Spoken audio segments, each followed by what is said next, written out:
El toro suelto y la frágil arteria del memorándum en Oriente Medio.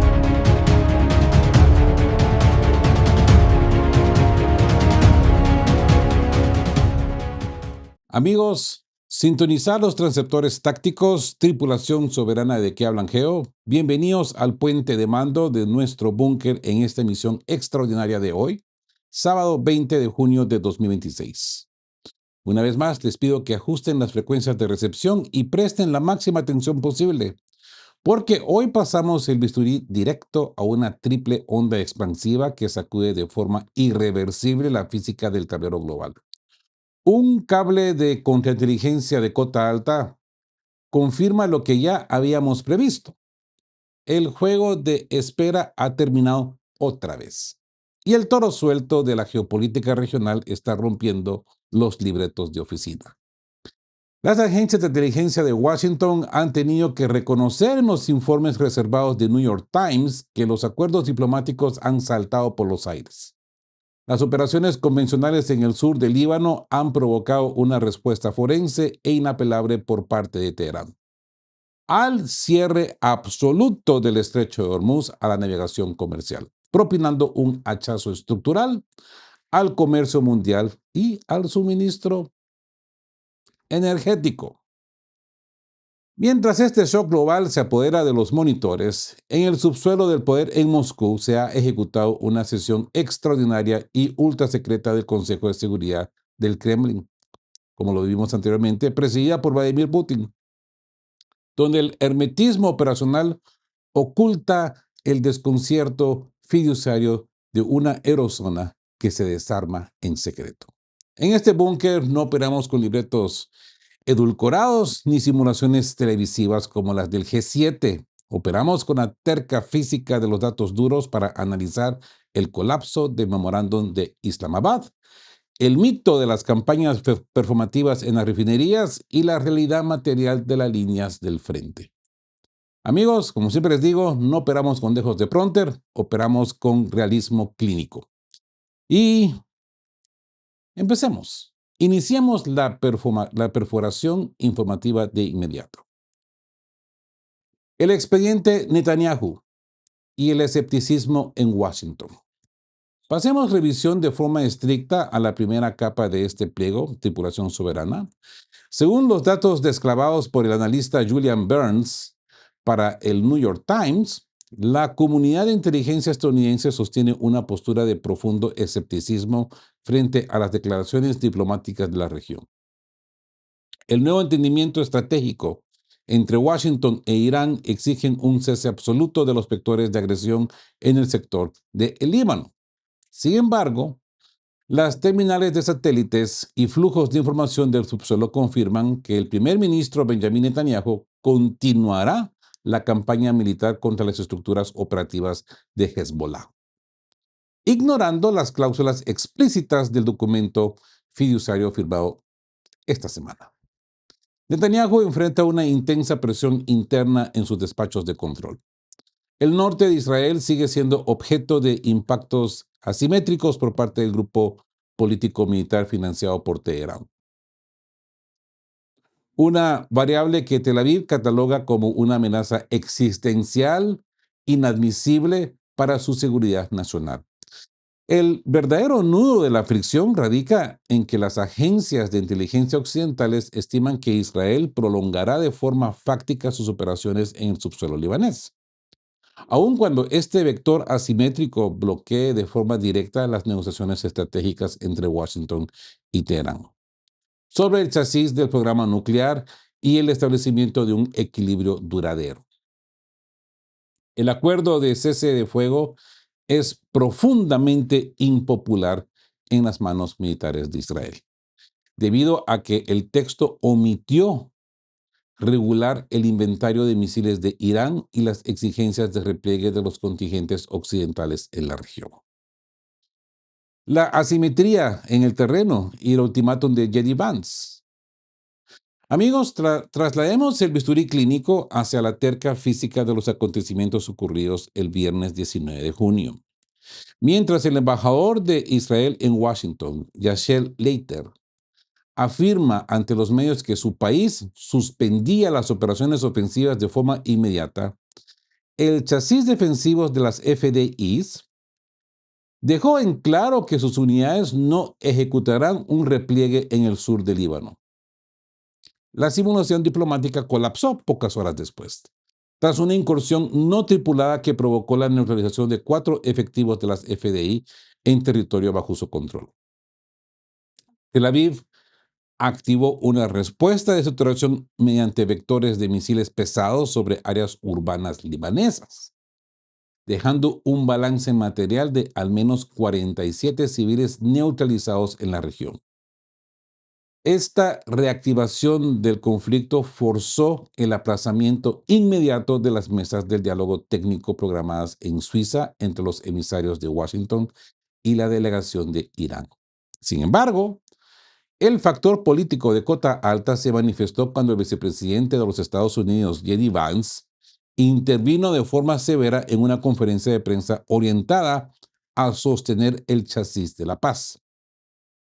Vance dirigió una crítica corporativa y sin precedente hacia los ministros del gabinete de Netanyahu, que intentan dinamitar los esfuerzos de la administración Trump.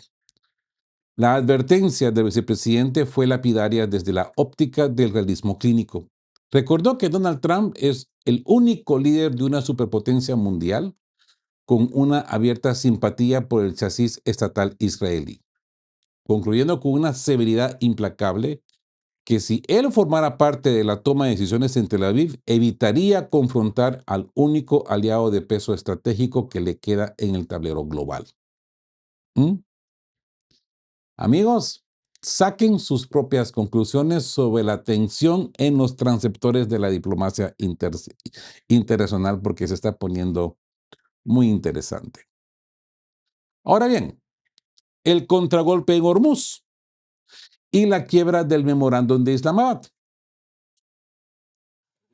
Avanzamos con la perforación de datos de cota alta, amigos, porque el tablero regional ha entrado en una fase de inestabilidad sistémica irreversible.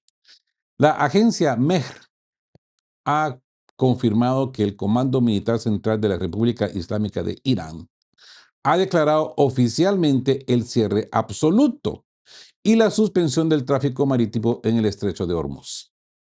La decisión, ejecutada por el cuartel general central Hatam al-Anbiya, constituye un vector de respuesta directa ante lo que Teherán califica como una quiebra flagrante del artículo 1 del Memorándum de Entendimiento de Posguerra por parte de las estructuras de Washington y las continuas incursiones defensivas de las FDIs en el sur del Líbano. El mando militar iraní fundamenta la activación de esta zona de exclusión marítima en la negativa de los contingentes israelíes a ejecutar un repliegue en el frente norte y en el factor de desgaste humano generado por las recientes oleadas de saturación aérea sobre la población civil libanesa.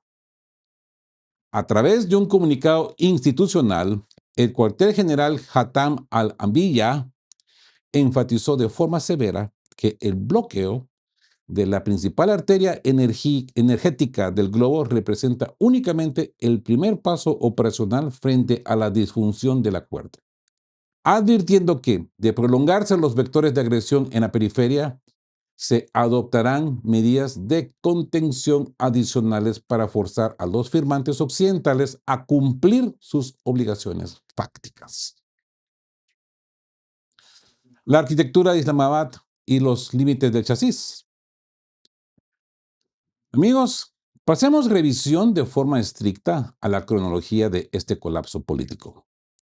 El memorándum de entendimiento de Islamabad fue validado en los primeros minutos del pasado 18 de junio de este año en curso mediante una ceremonia digital simultánea entre el presidente iraní Masoud Pezeshkian y el presidente estadounidense Donald Trump, omitiendo deliberadamente el protocolo presencial, todo remoto y digital.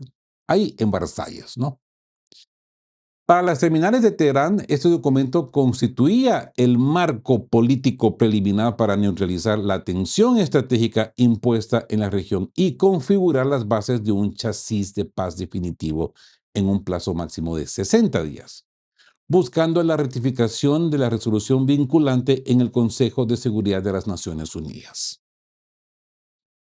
Recordemos que el primer artículo del texto exigía el cese inmediato, permanente e incondicional de todas las operaciones militares en todos los frentes abiertos, incluyendo explícitamente el sector del Líbano, obligando a las partes a abstenerse de emitir vectores de fuerza o amenazas en el subsuelo diplomático.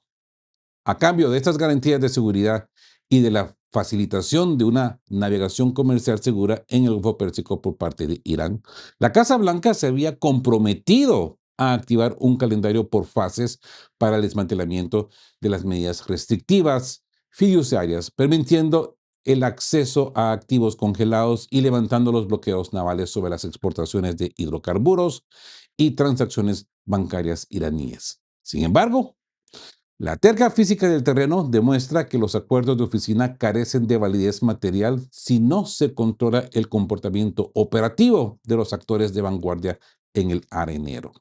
Ese toro suelto. Amigos, ¿qué opinan? El torito anda suelto. Saquen sus propias conclusiones sobre el shock energético global que se avecina en los monitores. Y con esto, amigos, pasamos a los 7 cabritillos del G7 y el mito de la victoria burocrática. Para cerrar el diagnóstico forense de esta jornada, pasamos revisión al comportamiento de las estructuras políticas de la United Europe, de la Europa Unida y el G7, a quienes podemos denominar como absoluta precisión analítica como los 7 cabritillos, ¿verdad? De la simulación institucional.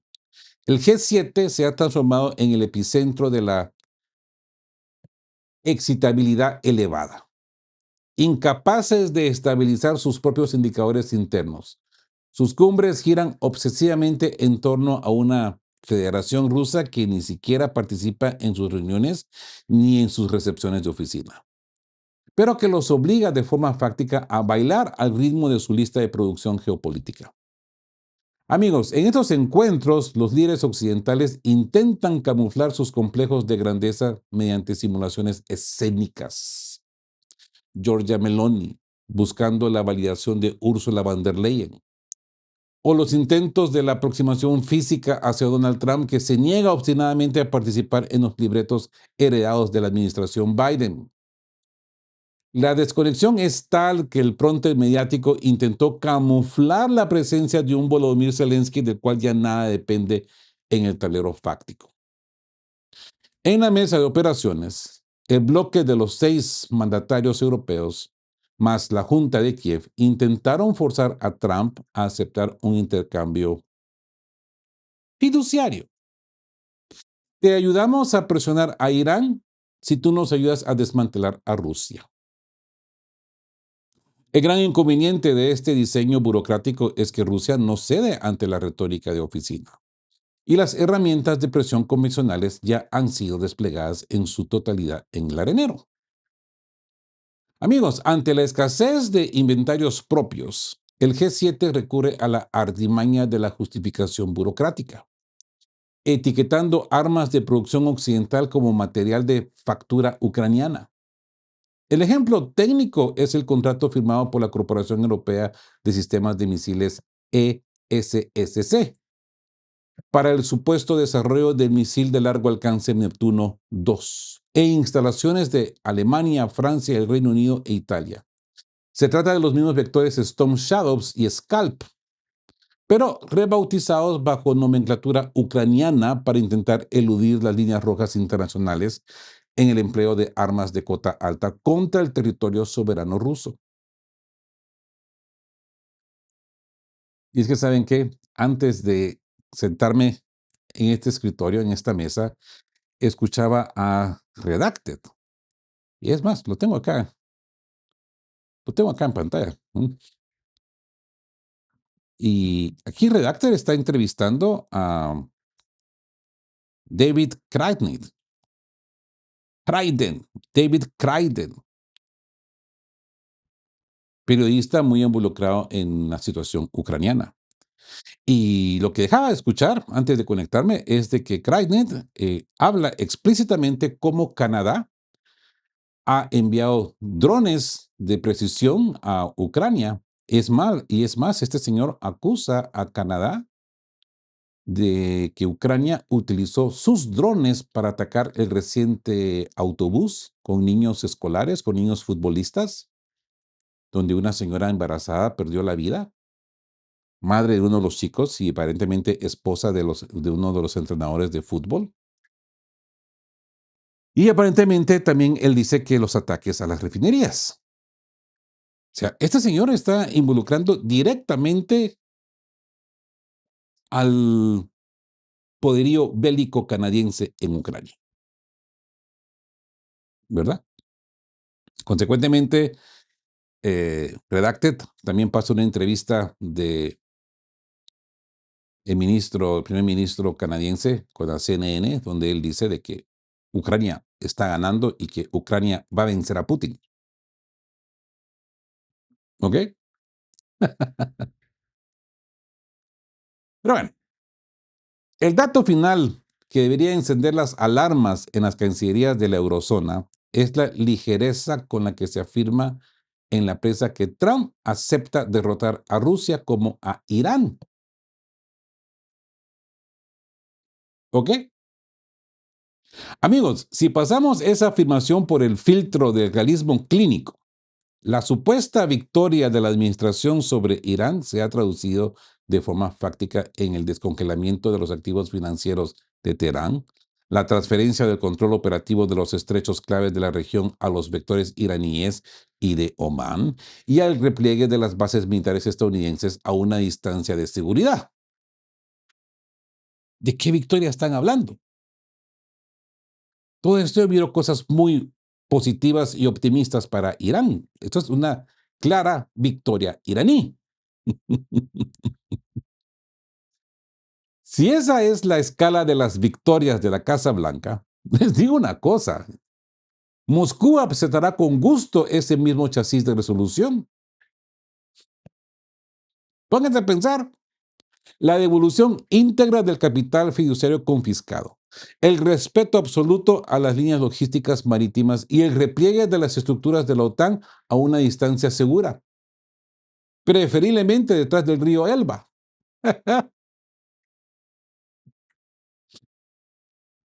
Si United Europe o Europa Unida desea catalogar esa capitulación geográfica como una victoria occidental en sus prompters de televisión, yo diría que el búnker no tiene inconvenientes materiales.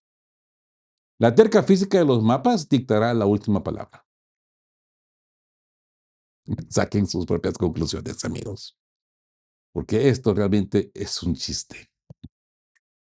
Así que, querida tripulación soberana de que hablan Geo, el dictamen forense e inapelable que nos arroja la mesa de operaciones en esta jornada es que mientras los 7 cabritillos del G7 se felicitan mutuamente en las cumbres institucionales de la eurozona y aprueban contratos de prompter para rebautizar misiles occidentales, la terca física del subsuelo corta el suministro de los hidrocarburos en el estrecho de Hormuz, inconsolida el hachazo logístico sobre Odessa y el Donbass. Amigos, apoyen a la tripulación soberana dejando su me gusta.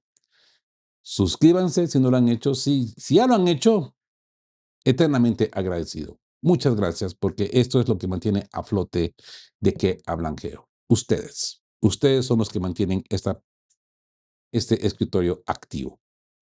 Compartan este contraataque informativo porque vaya que lo es, ¿eh? Vaya que lo es. Es un contraataque informativo con vuestros teclados de redundancia y dejen su dictamen forense abajo en los comentarios. La pregunta es, ¿Logrará la Matrix de Bruselas maquillar el impacto inflacionario del bloqueo de Hormuz antes de que la parálisis de las tres válvulas logísticas configure el desenlace definitivo de la campaña estival? Recuérdense que las tres válvulas logísticas es Odessa, Leópolis y Chernivtsi, que ya se están cerrando en este preciso momento. Es que hay más noticias de Odessa, se han atacado más estaciones de gasolineras, se han atacado más pontones que los ucranianos querían construir de inmediato para continuar el tráfico de Moldavia y Rumania. ¿Mm? Y los rusos avanzan en Krasny Liman, Konstantinivka y en el norte. Pero bueno, ahí están los 7 cabritillos celebrándose y dándose abrazos. El otro día encontraba en X un video muy particular. No sé si ha sido editado con inteligencia artificial, pero muy fascinante. De cuántas veces se golpean en la espalda estos 4 locos. Merz, Macron, Starmer y Zelensky. Están ahí enfrente, no sé dónde están. Y ahí están que, mi amigo, te amo, te quiero, somos los mejores, sí, sí, sí, sí, y todo es dedos para arriba. Es un completo y absurdo espectáculo escenográfico de mala cuota. Pero bueno, amigos, que pasen un feliz fin de semana. Estén juntos, fuertes, siempre buscando por la verdad. Y sean justos. Quedamos cuape. Chao, chao. Queremos recordarles que este espacio tiene un fin estrictamente educativo e informativo, basado en fuentes verificadas para fomentar una comprensión profunda de los hechos globales. Nos oponemos a la desinformación. Nuestra meta es el intercambio de conocimiento y análisis crítico, siempre bajo el respeto a todas las partes involucradas. Muy buenas a todos.